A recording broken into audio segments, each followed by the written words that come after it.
The calm before the storm. Jonathan Miller lived a quiet life in his small suburban neighborhood. His home wasn't the largest, nor the most polished, but it held something far more valuable than any modern upgrade, a towering oak tree in his front yard.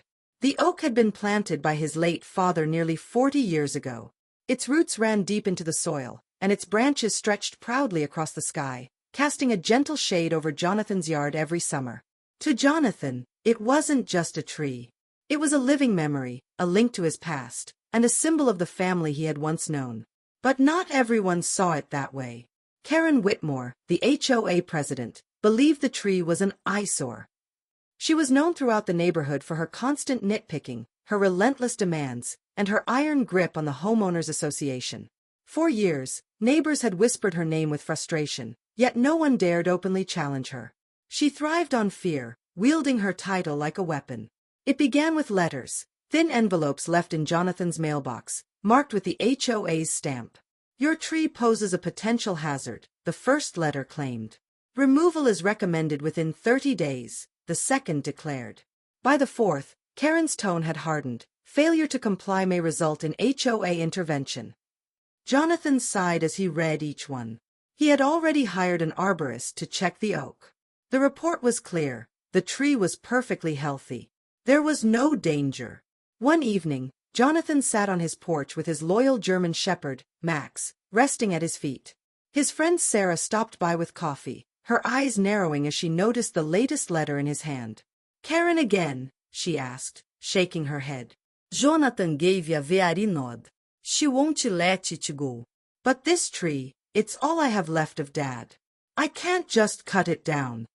Sarah leaned against the railing, her voice soft but firm. "Then you need to stand your ground. She doesn't get to erase your history because she wants everything her way." Jonathan smiled faintly, grateful for her support. But deep down, he feared what Karen might do next.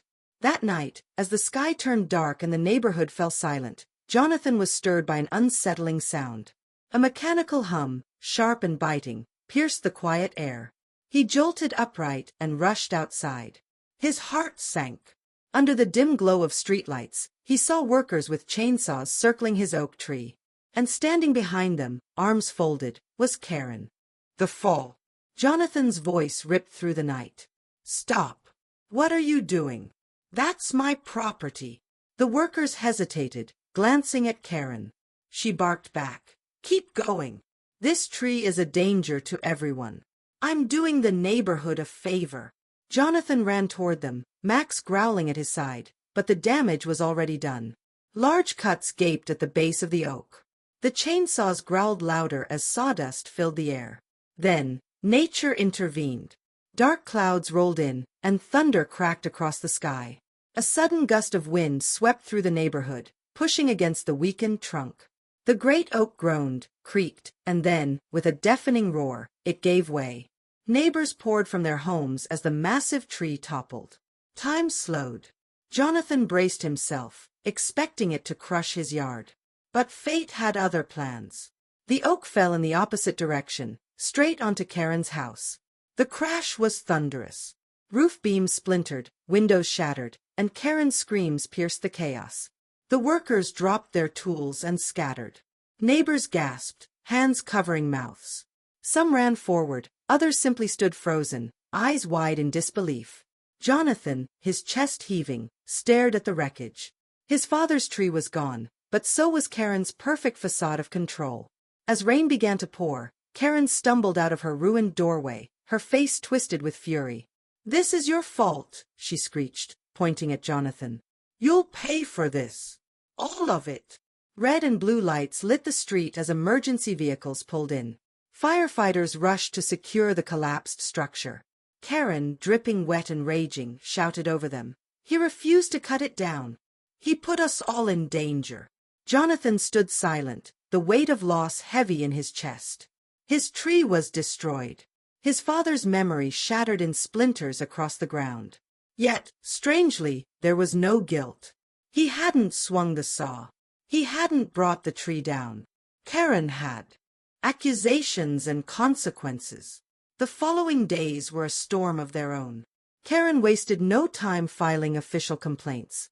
She claimed Jonathan had been negligent, that he ignored safety warnings, that his stubbornness had endangered the neighborhood. The HOA board called an emergency meeting. Flyers went out, whispers spread. The community buzzed with curiosity. Some believed Karen, others doubted her. Everyone wanted answers. Jonathan prepared himself. He gathered the arborist's report proving the tree was healthy. He collected emails Karen had sent, full of threats and ultimatums. And with Sarah's encouragement, he braced for battle. The night of the meeting, the community hall was packed. Neighbors filled every chair, their voices hushed with anticipation. Karen sat at the head of the long table, her usual smirk replaced by tight-lipped anger. She spoke first, her voice sharp and commanding. Jonathan Miller endangered us all. He ignored repeated warnings. And now look, my home is in ruins because of his negligence. Murmurs rippled through the crowd. Jonathan rose slowly, his calm presence a stark contrast to Karen's fury. He held up the arborist's report. This tree was healthy, professionally inspected. It wasn't a danger until someone decided to make it one. Gasps filled the room as Jonathan pressed play on a recording from his porch camera. Karen's voice echoed through the speakers. I'll get rid of that tree no matter what it takes. Karen's face went pale. But then, with a smug smile, she pulled out a folder. Actually, she said smoothly, Jonathan signed this document authorizing removal. Here's the proof. The board members leaned forward, examining the papers. Jonathan's heart dropped. His own signature, at least, something resembling it, was scrawled at the bottom. Truth revealed. For a moment, Jonathan felt crushed. How could he fight forged evidence? But Sarah leaned in, whispering urgently, Don't give up. Look closer. And she was right. The dates on the document were impossible. One page referenced a regulation passed months after the supposed signing date. Another had a signature that looked nothing like Jonathan's neat handwriting. Before Jonathan could speak, a voice rose from the back of the hall. I have something to show. It was Mr. Thompson, an elderly neighbor who had always kept to himself. He pulled out his phone and played a video. On the screen, Karen could be seen in her yard, instructing the workers. Don't worry about Jonathan. Just cut it down. I won't lhe fall out. The room erupted. Gasps, whispers, and angry mutters filled the air. Karen jumped to her feet, shouting over the noise. This is taken out of context. I was protecting the neighborhood. But no one believed her anymore. Other neighbors began sharing their own stories. Karen threatening fines, harassing families, bending rules for her own benefit. Piece by piece, her empire of control unraveled. Jonathan sat quietly, relief washing over him. The truth was out. But so was the pain. His tree was still gone. His father's memory couldn't be rebuilt like a broken fence. Still, justice was coming. Resolution de reflexion.